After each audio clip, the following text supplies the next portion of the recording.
Good evening, everyone, and welcome to our regular meeting. I just want to acknowledge that our mayor is not with us this evening, as well as Councillor Buckle and our CAO, Gary Corbett, is not with us as well, but and Bruce King, Councillor Bruce King, is not with us as well, and our acting CAO, Marie Searle, is stepping in this evening. So I'd like to call the meeting to order. The agenda is there before you guys, if you can take a moment to look at it. And if I can get a mover to adopt the agenda. Okay, moved by Councillor Crawley, seconded by Councillor Windsor. The agenda is adopted. Okay, the minutes as well. The minutes for the April 4th, 2023 council meeting. Are there any errors or omissions? No. Okay. Minutes are adopted then. Any new business arising? No new business arising. So then we're going to move on to the mayor's update, or the deputy mayor's update this evening. And there's a couple of items that I just want to bring forward. On Friday, of course, you're all aware that MP Ken MacDonald announced that Holyrood was awarded funding for the rural transit system. This lack of public transit and the isolation of our residents who are unable to drive or do not have their own private transportation was identified. And this funding has provided a solution that will help people living in our community get to work, school, appointments, social events, and generally connect to other nearby communities.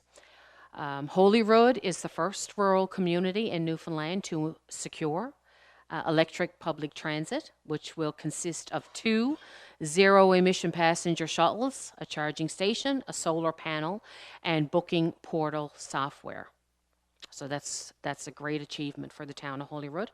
Emissions from personal vehicles, as we all know, is probably one of the largest contributors to climate change, and we've certainly seen the effects of climate change in our province with the extreme weather conditions we've had over the past year. So we are doing our part, starting to do our part to influence the rate of climate change and protect our community for our future generations. So the next step would be for the committee to start working with various partners to develop an operational plan that ensures the project is both feasible, sustainable, and maximizes the benefits to the residents of the town and the town itself. So that's rural transit. The other thing that I wanted to bring up would be the student programs. We receive funding for student programs. We have 6 students approved for 35 hours a week for 8 weeks for a total of $12,180. That's for one part of the program. Recreation has been approved for 6 students for 35 hours a week for 8 weeks, and that totals $27,799. And the marina is approved for 1 student for 35 hours for 8 weeks for a total of $4,633. So we want to thank Marjorie Gibbons for applying for all of those programs so that we can move ahead with our recreation this summer. So thank you. The other thing I wanted to bring up is the North Arm Dock boat berths. Say that 4 times. There are 4 boat berths available from May the 15th to October the 15th, 2023. You have to submit your name, the size of your boat, and phone number to 229-7252, extension 205, between the hours of 9 and 3 p.m., 9 a.m. and 3 p.m. on May the 4th or the 5th. No other days besides the 4th or the 5th would these be accepted. Successful applicants must sign a berth agreement with the Harbour Authority, provide proof of insurance with $1 million liability coverage.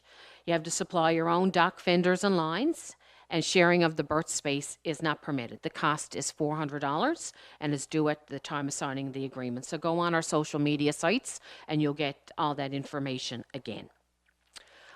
So that's it for the mayor's update. Any correspondence, Marie? So it's no correspondence. So we'll move on to planning and development. with Councillor Steve Windsor. Thank you, Deputy Mayor. For Planning and Development, we met on April 26th via Zoom call. All members of the committee were in attendance. That is myself, you, Madam Chair, CAO and EA, Chris Turnbull. And 9 applications were reviewed in the committee meeting.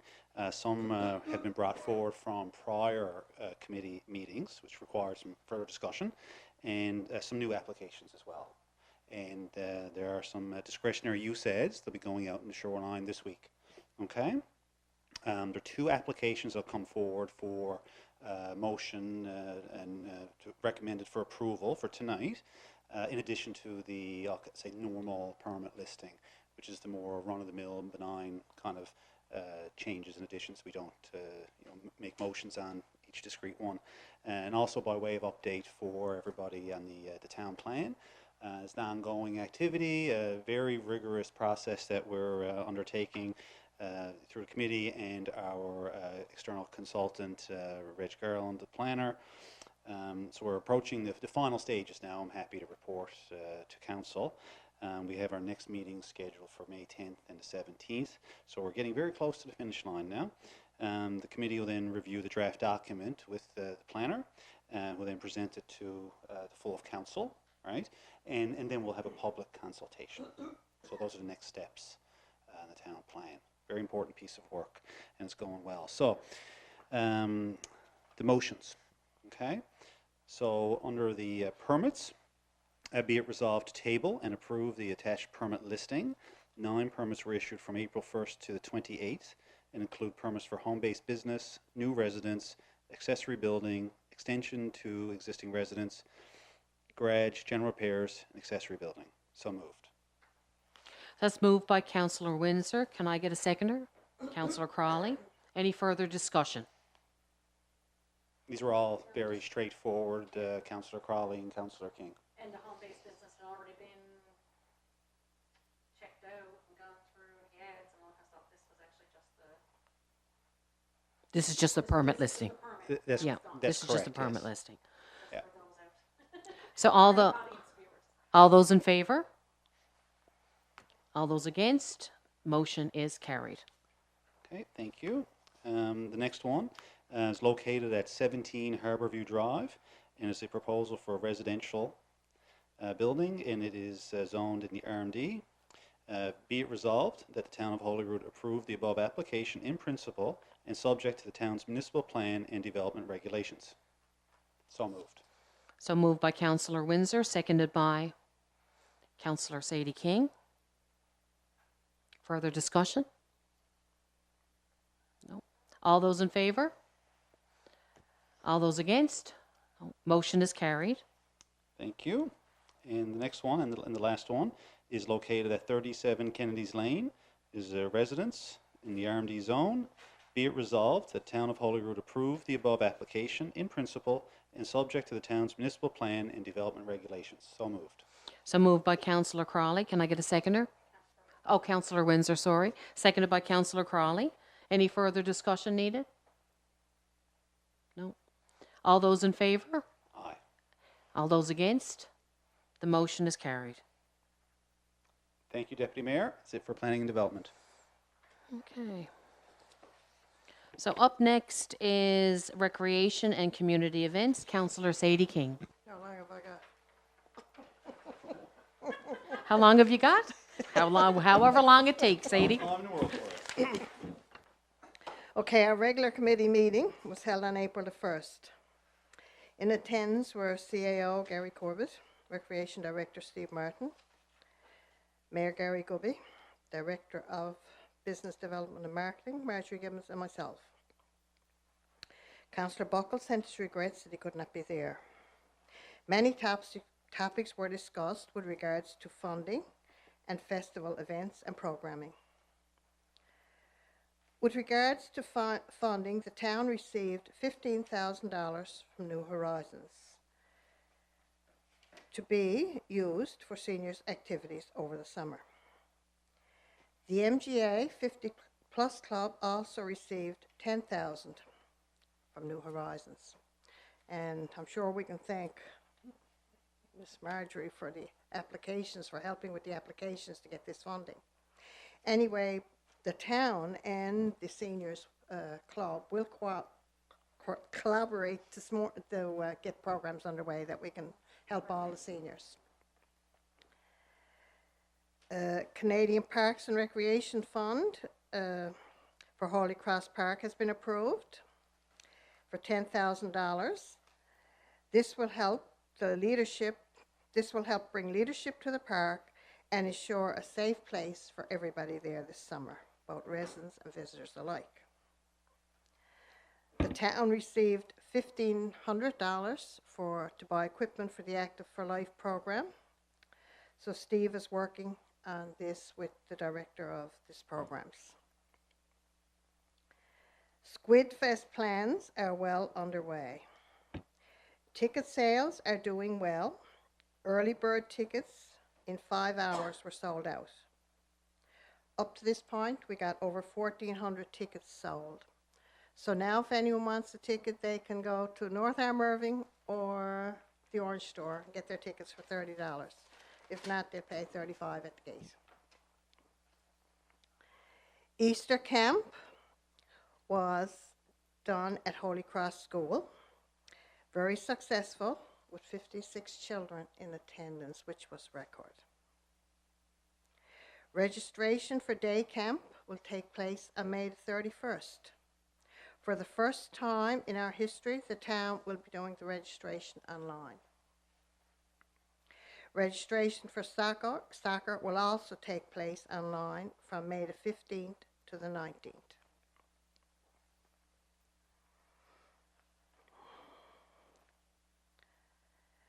Recreation has now started an activity-based program for seniors in the homes. During the year, we are going to bring 3 live entertainment shows to each home. One has already been done. There's another coming in August and another in December. And on that note, we need to thank Bart and Marion McCarthy. It's that time of year now that we are hoping spring is on its way. Very doubtful, but we're thinking it's coming. Registration is now open to residents if they are interested in renting any of our garden plots. We are also getting a gazebo built and some picnic tables put there this year. The community garden is not only a place to plant vegetables or crops or whatever you want. I know it's also a good place for the moose. Don't know what we're going to do with them. But apart from that, it's a great place for socialization, and many new friends were made at the park last year. From people who are moving in here, and you know, you go up there and you're talking to them and everything else, so it's a great place for that. The boxes are still $20. We had a volunteer breakfast at the Star on April 29th. A number of volunteers came, and it was very successful. And on that note, I would like to thank all our volunteers, because without our volunteers, we couldn't succeed as well as we do in this community. They're the heart of our community.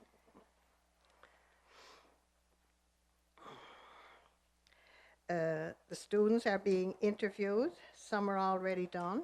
There's more being done tomorrow for the summer programs. And before closing, I have a letter I want to read. And this letter is right in my book. Right up my alley. It says, Mayor Gooby and councillors, we are composing this letter in hopes that our group of Active for Life members have their opinion heard. We have been active in the community since January 2013, either with a Zumba, swimming, walking programs, yoga, or active living classes. The majority of members have participated in either all or at least one of these activities. Through the years, we have utilized several occasions: Community Center, Legion, Star of the Sea, and even the pharmacy building and the access road.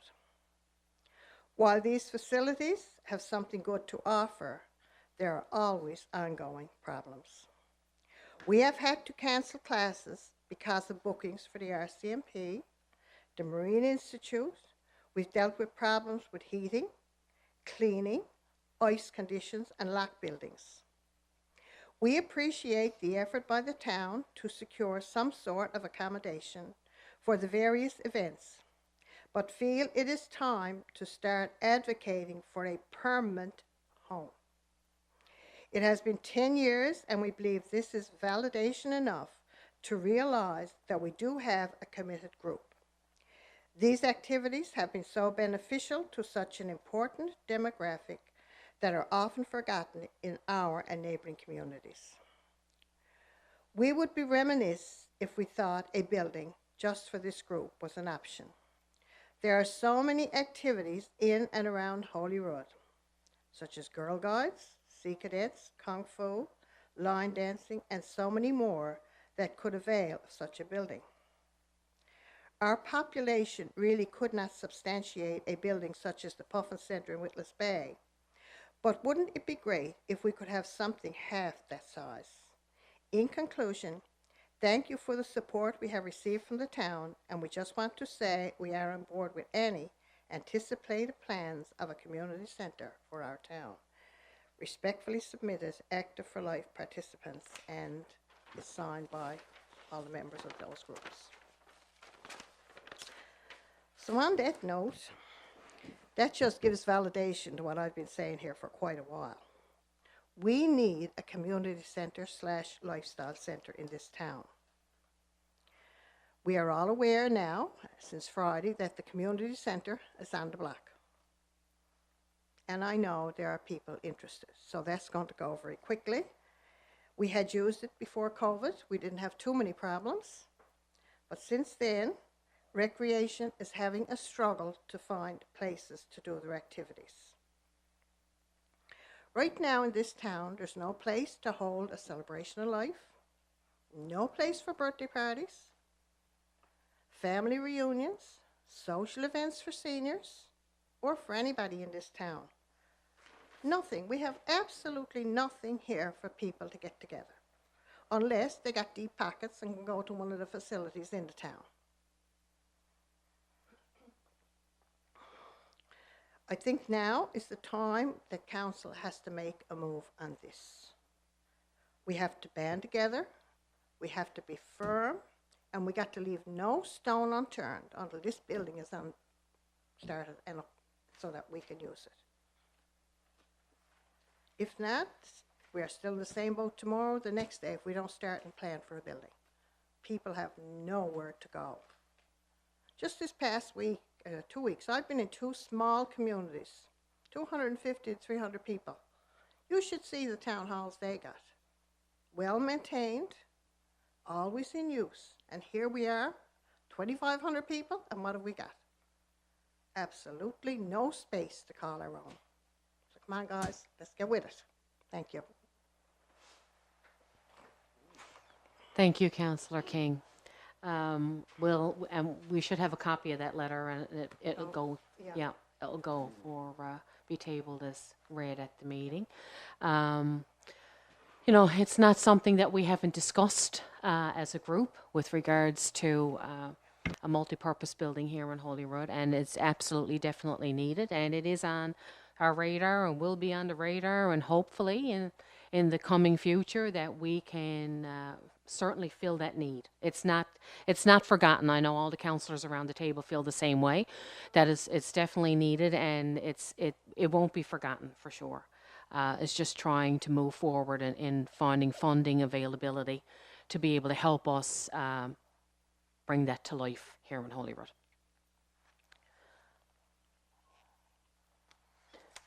Okay.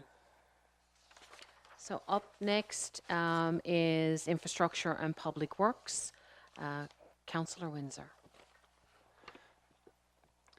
Thank you, Deputy Mayor, and thank you, Councillor King, for the eloquent commentary on a much-needed facility in the town, Holyrood. Infrastructure and Public Works Committee met last Thursday, the 27th of April. That being myself, Councillor Sadie King, Mayor Gooby, and the CAO and Director of Public Works. A number of files were discussed. A few things, three things I think I'll bring to highlight for Council. And then we have some motions which are to adopt policies that we've been working for quite some time and you've heard me talk about before. So it's great to see them come into formal adoption now.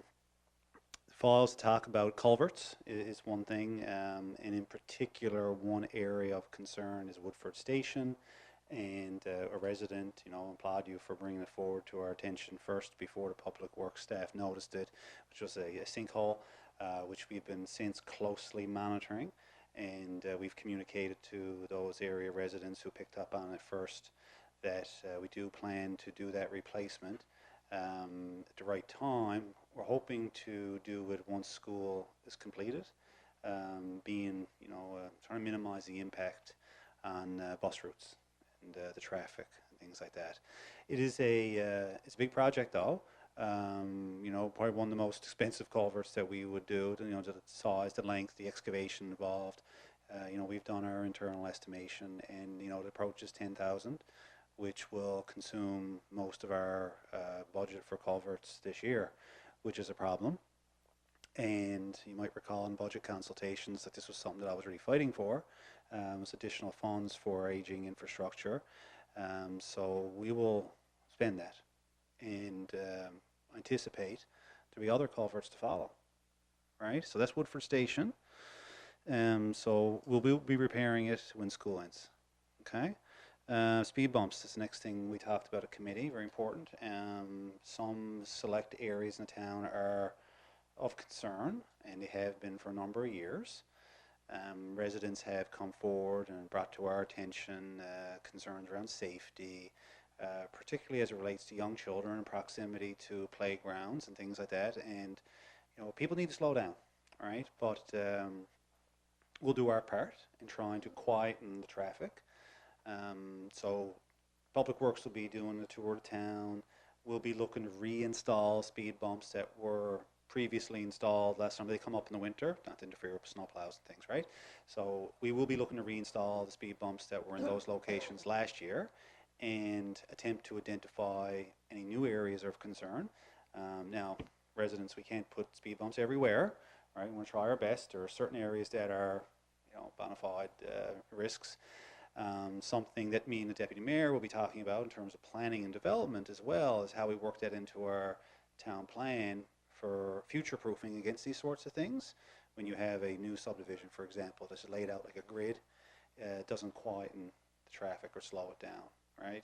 By introducing bends and curb bump outs that induce you as a driver to slow it down instead of a straight run. So that's something that we're going to look at in the short term and the long term around speeding. And again, residents who are listening, please slow it down, especially now with the kids on the go, weather hopefully improving and getting out on the go on their bikes when school lets out. Please do that. Last thing is street sweeping. That touches on safety as well, really, especially now the bicycles and the motorcyclists and all this sort of thing. So it's time for that. Director will be preparing an RFP. Certain areas that we know are very bad, picking up all that sand and gravel from the many potholes, but also from the salting and sanding and those activities over the winter, right? So that needs to get cleaned up now, both for aesthetics and for safety primarily. That is something that we contract out, and we've done so with success for the last number of years. Other municipalities are initiating the same around this time, and that's what Holyrood will be doing. So those are the three things I wanted to bring forward that was discussed at the committee: culverts, speed bumps, and street sweeping. Now, the motions to adopt policies and procedures, which we've talked about before, and I had the motions, and I can introduce it and talk about it a little bit too, just to kind of refresh council and anyone who's listening. Standing offer policy is around emergency equipment hire. Excuse me.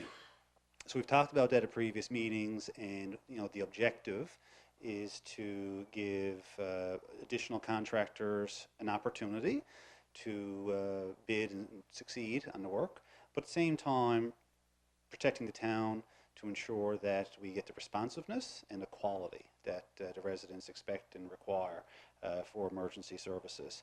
So the way that'll work, we will give fair opportunity to different contractors, but there will be a performance standard to live up to and a job completion quality check to ensure that it was done in a timely fashion and the work was done of satisfactory quality.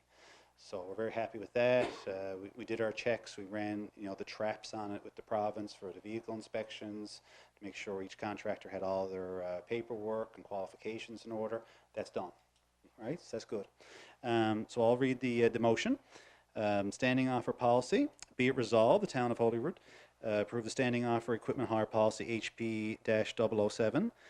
I like that number. This policy will ensure standing offer equipment hire governance and regulations are followed in the long-term planning for the Town of Holyrood. So moved. Jumping the gun. Moved by Councillor Windsor, seconded by Councillor Crawley. Any further discussion needed? No. No discussion needed, but just congratulations on this. I think it equals out to be a very fair opportunity for everyone involved. So thank you. All those in favour? Aye. Motion is carried. Okay, thank you. The next one is around the wood cutting policy. So we've talked about that a little bit here too, and probably seen it in the media as well. And this is about giving a fair opportunity to residents to clear wood, get some wood for winter. And, town, it's a win-win. We don't have to pay a contractor to clear land if those times come and the resident gets an opportunity to get some wood. There are some details around that to have a fair and equitable manner of awarding that. It's a lottery system similar to the Deputy Mayor describing those berths, right? You put your name forward, it's a lottery, it's a draw. Everyone gets a chance if they're interested.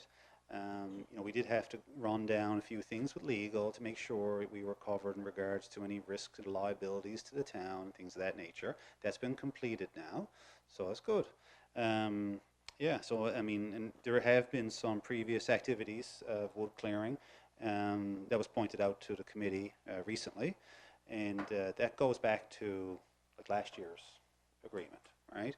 So once this is adopted, going forward from that, it would be the lottery system would be in place. Now, the other thing, though, is probably worth mentioning here is the timeliness as well, right? So if we had a project and we needed to get that area cleared and the person wanted to do it, that's fine.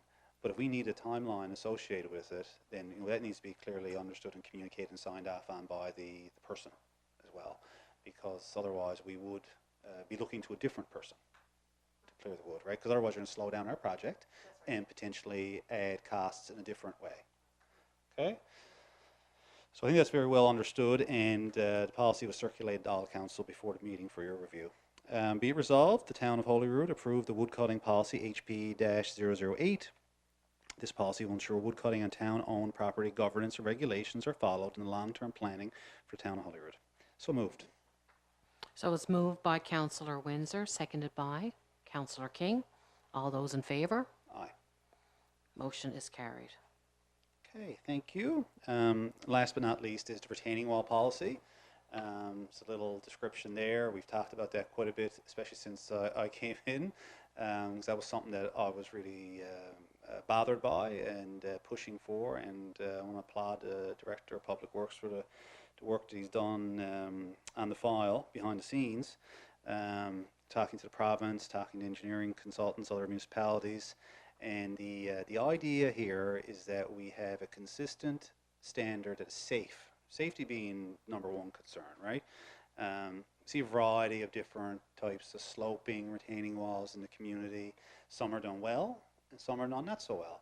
And there's some areas that are of particular concern to us from a safety perspective. So we just want to bring some standardization to that. And this also bridges into the Planning and Development Deputy Mayor. And we're incorporating into the town plan. And simply put, of a certain height and slope would require a third-party, appropriately qualified engineering design consultant to design a retaining wall. which will be subject to certain requirements governed by the province and by the municipality. So then, it protects the applicant, the developer, the town, and the residents. Right? That's what we're trying to accomplish here. So really happy that this is finally coming to fruition for to be tabled and adopted here. I'll read the motion. Retaining wall policy. Be it resolved, the Town of Holyrood approved a retaining wall policy HP-009. This policy will ensure retaining wall construction, governance, and regulations are followed in the long-term planning for Town of Holyrood. So moved. So moved by Councillor Windsor, seconded by Councillor Crawley. All those in favour? Aye. So the motion is carried. Thank you all very much. I think in the next meeting or a meeting after that, we'll be talking about swimming pool policies. Yeah. Imagine Yeah. if the weather improves. Yes. Thank you so much. Thank you, Councillor Windsor.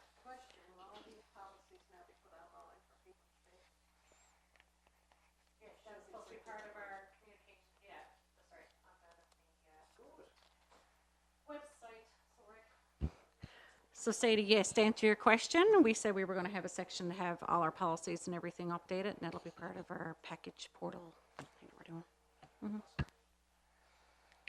doing. So next is business development and marketing. We don't have an update to provide this evening. We did have our meeting, and I did provide some updates in the Deputy Mayor's update from business development and marketing. And you guys have the minutes, so if there's any questions, please reach out to committee members. Same thing with public safety. I don't think public safety had a meeting since our last public meeting. I'm not sure on that, but we didn't receive any minutes. But we will wait to see what that committee has in the next week or so. I'm sure that if they didn't have a meeting prior to this one, that it's would be sometime this week or early next week.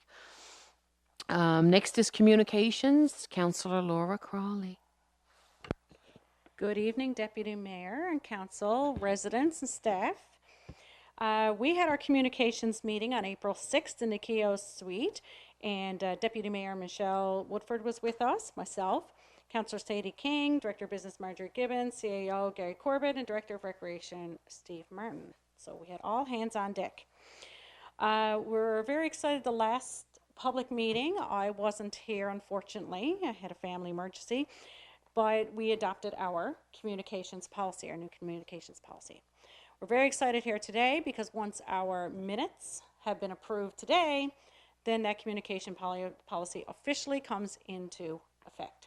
So our next step now is to make sure all council and staff is trained in on this communication policy. So staff will be meeting as a group to go through process by process, piece by piece, and just like as we did with the code of conduct, and council will be doing that as well. So council will meet and we'll step through piece by piece, make sure that everyone understands what is written there and how to follow it. So that's a very important piece. It's a very important piece that was missing. It does include mostly internal communication, so staff to staff, council to staff, council to council, etc. Talking about how to respond in timely manner, what's appropriate to respond, who should be responded to, who should be the respondent.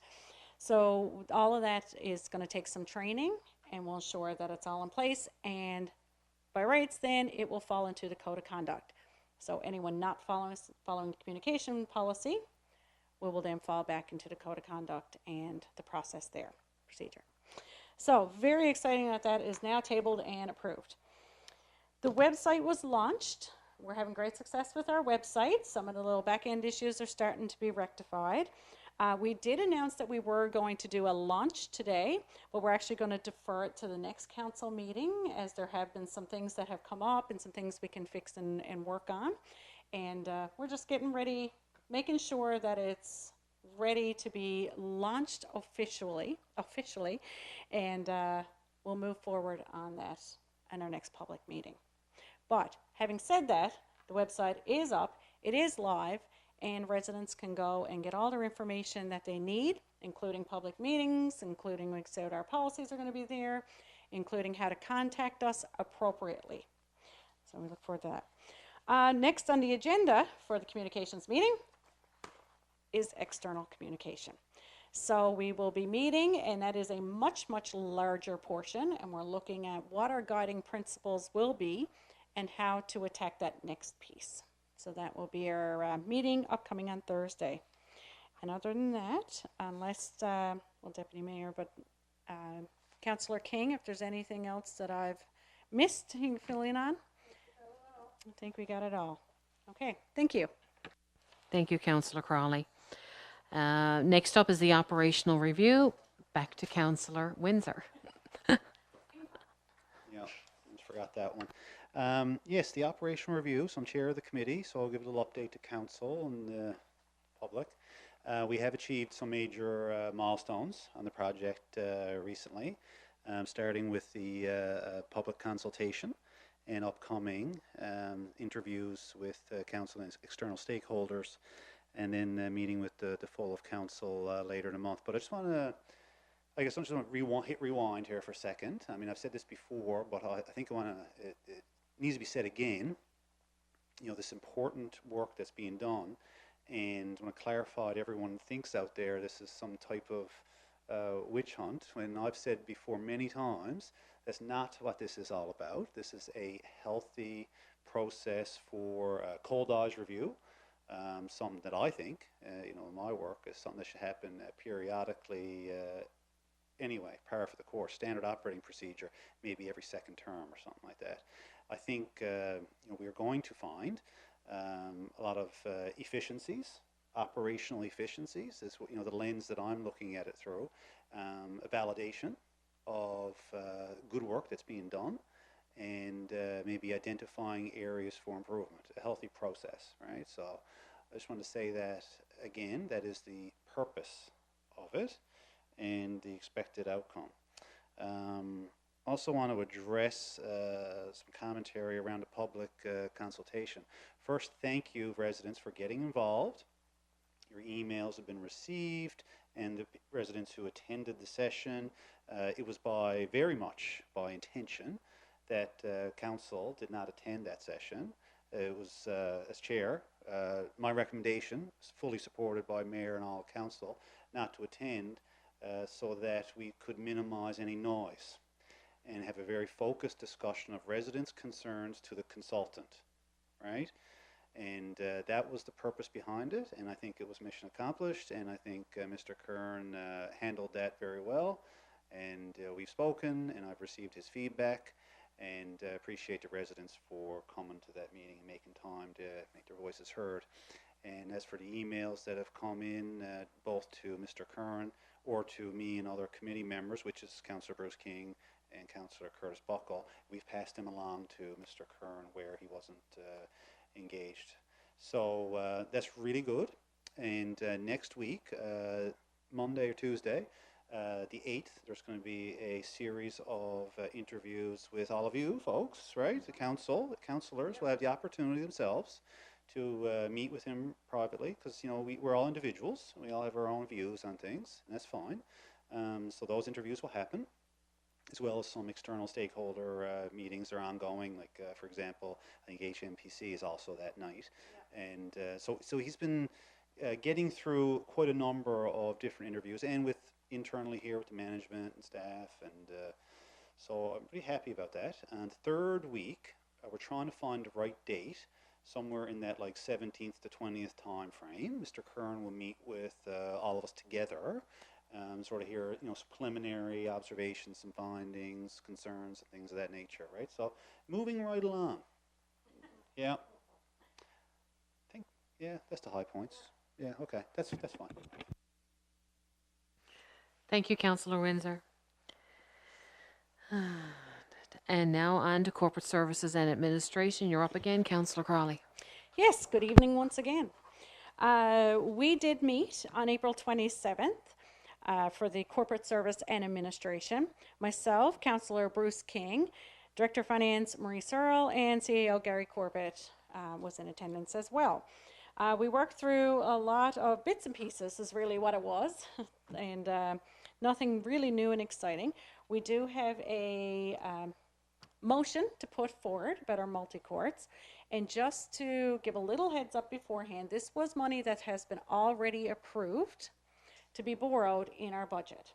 So it's nothing new. It's not a new part of our budget. This has already been approved through the budget, but now we're going to ask for ministerial approval to continue the process. The other thing was that our procurement document, again, so excited. It took so long to create, and we bounced back and forth off of the Municipalities Procurement Act. And by tabling the minutes today, it has been approved, and we can, again, just like the communications policy, begin training on our procurement document. So we're looking forward to piecing through that bit by bit and making sure everyone has an understanding. There's going to be kinks. We're definitely going to have issues that come up, some obstacles that are there that we're going to run into. We're going to let them work themselves out for the next few months and let it play out, see where we're running into roadblocks or obstacles. And if they do come about, then we will take it as a council and work through those and see if there's amendments need to be made. We're also going to check with some other municipalities, see how they're working through these processes as well. So not all is set in stone. We do have a policy in place. We're going to follow it as best we can. So we have one motion, or two motions, regular pay to bills motion. But this one is the multi-courts borrowing.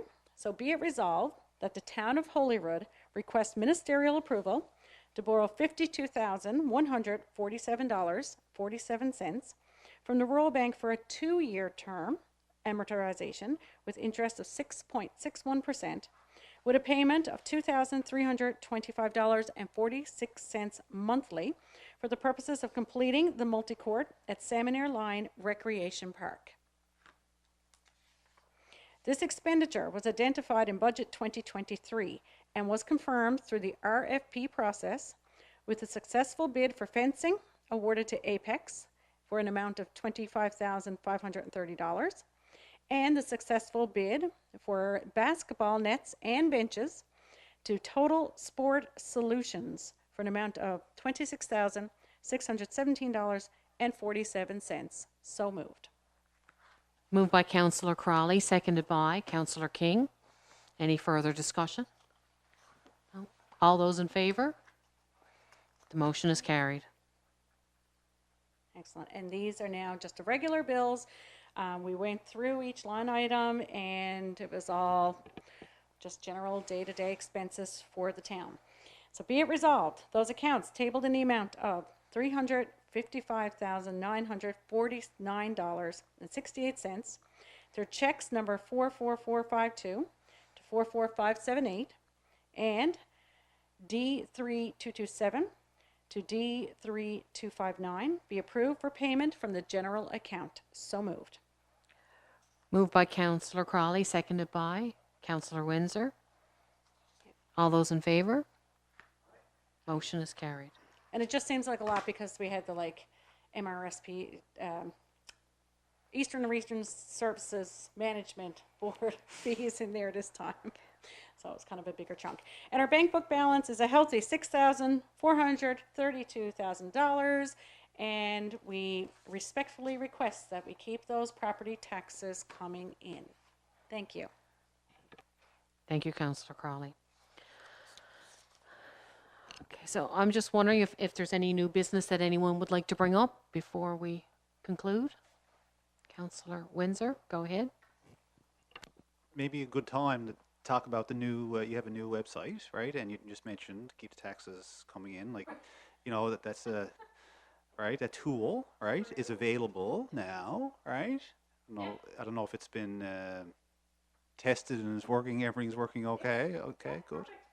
So people, because previously you would come in your checks, or you post-date your checks, or you could EMT to info@holyrood.ca, but now you also have this additional functionality through the website tool, right? Correct. Just getting a plug in for you, that's all.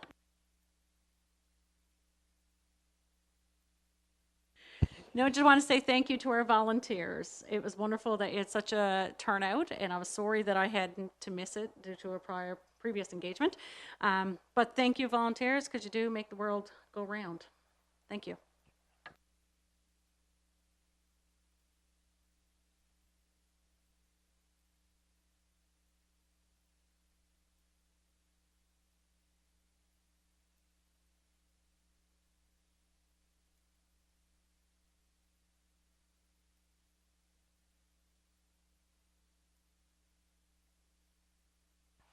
Motion to adjourn from Councillor Windsor and Councillor King.